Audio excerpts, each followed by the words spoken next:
आज रात्री करू का फोन? तुम्हाला म्हणजे तुम्हाला वेळ असेल का नाही तर सावकाश जेवण खाऊन बोलू आपण. तुम्हाला डिस्टर्ब केलं का मी? काय नाही, डिस्टर्ब कसला, हे आमचं नेहमीच. आम्ही काय निवांत बोलू. येतो, तासावर जायचं आहे.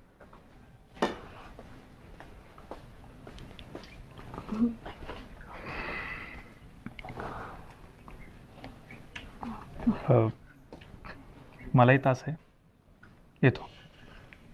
बदलीसाठी अर्ज केलाय मी, त्यासाठी संसदेत गेले होते.